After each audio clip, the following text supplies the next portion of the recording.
New year's eve. Suyash, Jasmine, Tara और Mayank college में एक दूसरे के दोस्त बने थे। उनके कॉलेज का फाइनल ईयर चल रहा था। इसके बाद वो सभी अपनी अपनी जॉब्स में बिजी होने वाले थे, इसलिए वो आखिरी बार एक साथ न्यू ईयर सेलिब्रेट करना चाहते थे। उन चारों ने डिसाइड किया कि वो इस न्यू ईयर्स ईव पर एक क्लब में जाएंगे और एक यादगार पार्टी करेंगे। लेकिन उन्हें नहीं पता था कि वो पार्टी उन्हें एक ऐसी भयानक याद दे जाएगी जो वो भुलाए नहीं भूल पाएंगे। क्लब में बज रहे गानों पर डांस करते करते सुयश को छोड़कर बाकी सभी ने बहुत ज्यादा शराब पी ली थी। जैस्मिन ने तो इतनी पी ली थी कि शराब के नशे में उससे सीधा खड़ा भी नहीं हुआ जा रहा था। रात बहुत हो चुकी थी। क्योंकि सुयश ने शराब नहीं पी थी, इसलिए उसने बाकी सभी को घर ले जाने की रिस्पॉन्सिबिलिटी उठाई। उसने सबको जैसे तैसे करके गाड़ी में बिठाया। गाड़ी की फ्रंट सीट पर मयंक बैठा था और पीछे जैस्मिन और तारा। शराब पीने की वजह से वो तीनों ही अपने होशो आवाज में नहीं थे। तभी अचानक गाड़ी चलाते हुए सुयश की नजर पीछे की सीट पर गई और वो अचानक सुन्न पड़ गया। उसने देखा कि जैस्मिन और तारा के बीचों बीच एक लड़की बैठी हुई थी।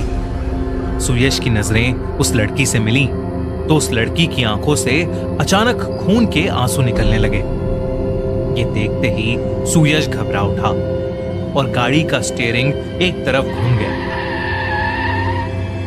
सुयश ने जैसे तैसे करके गाड़ी संभाली और एक जगह आकर गाड़ी रोक दी। उस लड़की को देखकर सुयश की रूह कांप गई थी। जब सुयश ने वापस पीछे मुड़कर देखा तो वो लड़की गाड़ी में नहीं थी। सुयश ने अपने बगल में बैठे मयंक को नींद से उठाया और उससे कहा कि पिछली सीट पर कोई बैठा हुआ था।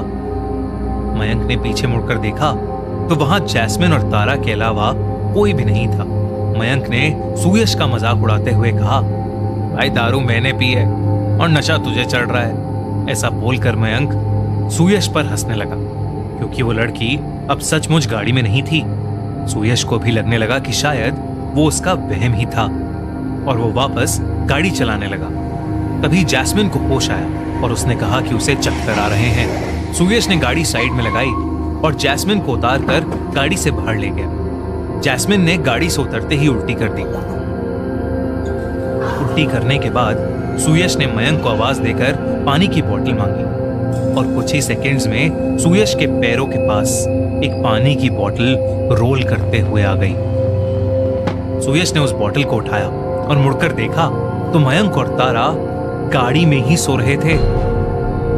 सुयश सोचने लगा कि मयंक और तारा गाड़ी में सो रहे हैं तो आखिर वो बोतल किसने उसकी ओर फेंकी थी। पर जैस्मिन की हालत ठीक नहीं लग रही थी तो सुयश ने फटाफट से वो बोतल जैस्मिन को दे दी। सुयश को अब कुछ तो अजीब लग रहा था। बस वो जल्दी से जल्दी घर पहुंचना चाहता था। जैस्मिन को गाड़ी में बिठाकर सुयश फिर से गाड़ी चलाने लगा। लेकिन कुछ दूर चलते ही अचानक से सुयश ने गाड़ी के ब्रेक मारे। सुयश को लगा कि उसकी गाड़ी के सामने वही लड़की आ गई है जो पहले सुयश को बैक सीट पर दिखी थी। लेकिन जब उसने गाड़ी रोकी तो वो लड़की क्या, दूर दूर तक उनके पास कोई नहीं था। सुयश को कुछ समझ नहीं आ रहा था कि उसके साथ क्या हो रहा है। उसने वापस से गाड़ी स्टार्ट की और चुपचाप आगे चलता रहा। कुछ ही देर में वो लड़की एक बार फिर से अचानक ही सुयश की गाड़ी के सामने आ गई। लेकिन इस बार सुयश ने गाड़ी नहीं रोकी और तेजी से उस लड़की की तरफ गाड़ी चलाने लगा। देखते ही देखते सुयश की गाड़ी उस लड़की के आर पार हो गई। अब सुयश को यकीन हो गया था कि वो लड़की कोई आत्मा है जो उसे बार बार दिख रही है। सुयश ने गाड़ी की स्पीड और तेज कर दी क्योंकि वो अब बस घर पहुंचना चाहता था। तभी बैक सीट पर बेहोश पड़ी तारा एकदम से सीधी होकर बैठ गई।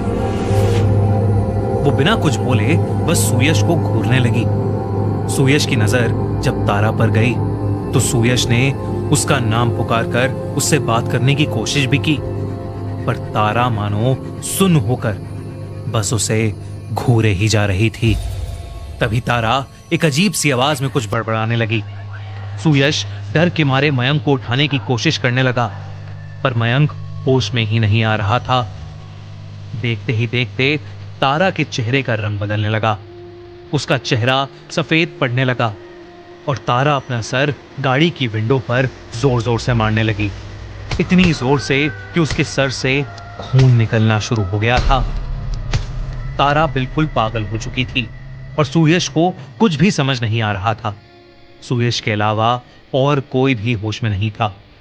सुयश ने पुलिस को फोन मिलाया और इससे पहले कि वो पुलिस से बात कर पाता, पीछे से उसकी गर्दन पर 2 हाथ आए और उसका गला दबाने लगे।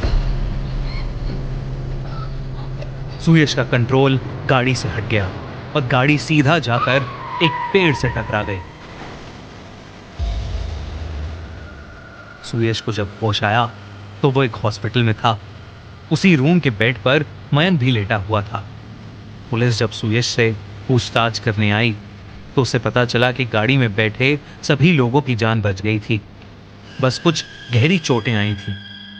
सुयश ने पुलिस को सब कुछ बिल्कुल सच्चाई के साथ बताया। तभी वहां खड़े एक पुलिस ऑफिसर ने बताया, ऐसी ही एक लड़की के बारे में और भी केसेस आ चुके हैं।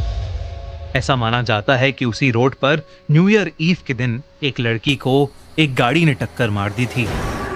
गाड़ी चलाने वाले ने पी रखी थी और वो उस लड़की को वहीं रोड पर पड़ा छोड़ गया। उस लड़की की उसी रात मौत हो गई और अब शायद उसी की आत्मा वहां भटकती है और उस रोड से गाड़ी चला रहे लोगों को हॉन्ट करती है। लेकिन सुयश के अलावा किसी को भी उस रात के बारे में ऐसा कुछ याद नहीं।